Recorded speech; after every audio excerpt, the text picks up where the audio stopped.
Iuno's kit has been available to us in-game for quite some time now, and I keep hearing one singular complaint about her kit. She only works with Augusta. She has a part of her kit that literally doesn't work with anyone other than Augusta. But is Iuno actually that restrictive? That's what I want to discuss in today's video. So first off, for those that haven't read Iuno's kit yet, I'm gonna kinda just say it real fast here, so we can get into the actual topic of the video. Iuno is an Arrow Gauntlet sub-DPS character who focuses on shields and buffing heavy attacks, giving herself a shield every time she attacks an enemy, as well as having 50% heavy attack damage amplification for her Ultra skill. Iuno seems to definitely be built around Augusta, because she also has a mechanic in her kit called the Blessing of the One Light. Essentially, whenever the on-field character gets a shield, they will gain 1 stack of One Light, which give 4% damage amplification for up to 10 stacks. This effect is incredibly powerful, but where the issue comes in is with the fact that Iuno doesn't actually give any shields to her party members, meaning that the party members that want to benefit from Blessing of the One Light need to be able to shield themselves. And as we all know, there's only one character who consistently applies shields to themselves while they're on the field, that being Augusta. Iuno is definitely built to be an Augusta support, that is simply a fact. But what people take issue with is that the fact that they added a mechanic within Iuno's kit that only works with Augusta and no one else. It's like Cantarella's Echo Skill mechanic, where some of Cantarella's abilities count as casting an Echo Skill. Meanwhile, not a single character is able to take advantage of this other than Frolova, except Iuno is way more direct about it. Rather than having an interaction with the DPS's kit, instead it's just a straight up damage buff that no other character will be capable of utilizing. This would be like if Rochia had an attack buff that literally only Camellia could use.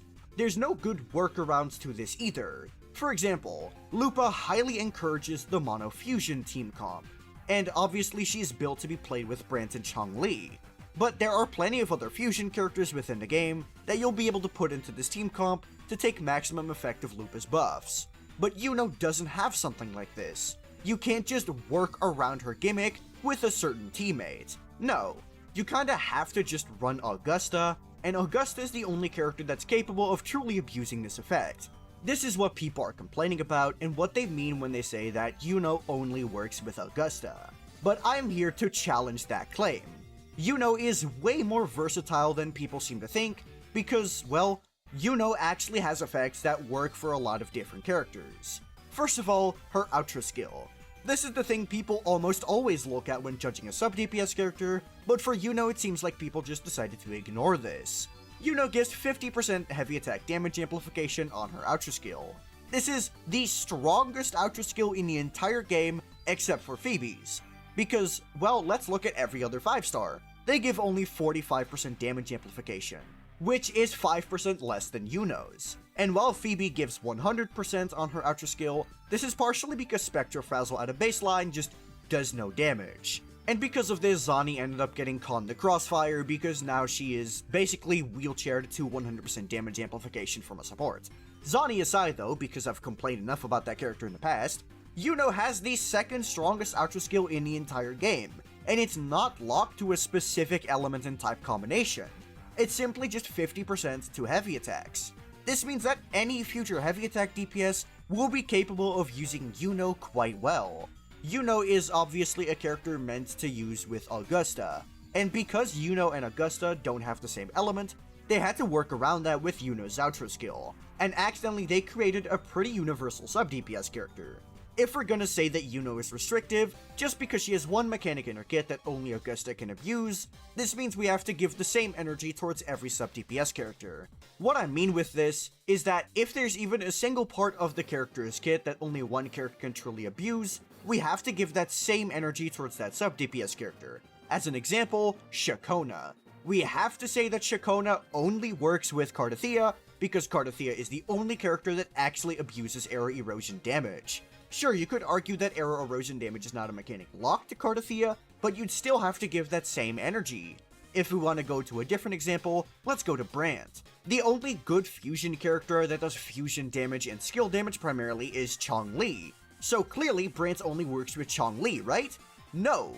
If we use that logic, it sounds stupid. So just because Iuno has one mechanic in her kit that's perfectly tailored towards Augusta and no one else, doesn't mean that Iuno literally doesn't have a single team outside of Augusta. Her Ultra skill, as I said previously, is one of the most universal in the entire game. So why are we dragging Iuno through the mud when, in theory, she has more team comps than most other sub-DPS characters?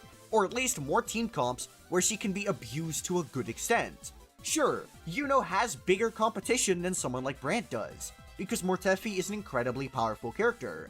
But let's not discredit Iuno too much here. There's plenty of heavy attack DPSs in the game, and there's most likely more to come. We already have Augusta as a perfect Iuno teammate, where Iuno is the best in slot. And then we have other teams like GN, Zani, and Phoebe, where Iuno is also going to work incredibly well. We also have some of Iuno's numbers already in the game.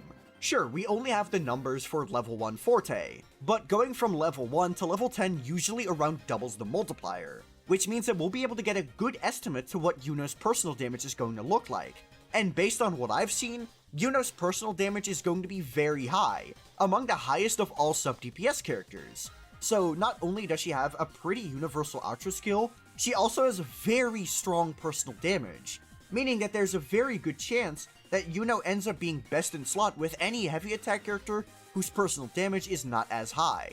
For example, Augusta obviously does way more damage than a GN, so GN is able to piggyback off of Iuno's personal damage, turning Iuno into one of GN's best teammates. And even if Mortefi ends up being better, Iuno is still a very viable pick. Mortefi is a very powerful character and is most likely going to be demanded on multiple teams, especially now that we have so many heavy attack DPSs. Now apply this logic to every single heavy attack DPS in the game. I'm talking Zani, I'm talking Phoebe, and obviously there's GN and Augusta, and any future heavy attack characters. That's the benefit of Iuno. Her Ultra skill works on any element, so it doesn't matter what element your DPS is. If they're primarily a heavy attack carry, Iuno is going to be one of their best options. Sure, there might be some better options out there, but that's not the point. Just because a character isn't best in slot in multiple teams, doesn't mean that they're restricted to a single team. It's honestly really weird to me that people are saying that Iuno is a restrictive character, because honestly she just kind of isn't. Obviously from a game design perspective, I'm not a fan of the Blessing of the Wand-like mechanic. It really just feels like shields were added to Augusta's kit specifically to shield her weapon, set in Iuno.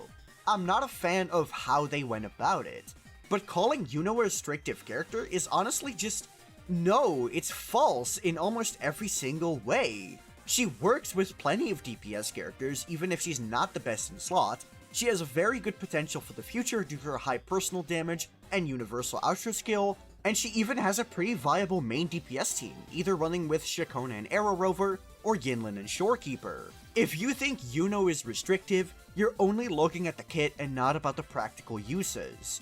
In practice, Rocha and Contarella are way more restrictive characters than Iuno could ever be, because they only have 1 or 2 best in slot teams respectively. And while Iuno doesn't have as many teams where she's the best in slot, she has way more teams where she's a viable option. And that, to me, is the antithesis of being a restrictive character. But what do you think of Iuno? Let me know down in the comments below. And while you're down there, be sure to like the video and subscribe to the channel. If you have any questions, be sure to check out the link in my description to join my Discord server. I'm pretty active in there, so there's a pretty good chance I'll respond. If you just want to see more of me as a person, check out my second channel, which is also linked in the description. I primarily talk about PGR, but I kinda just make videos about whatever. But that'll be all from me. Peace.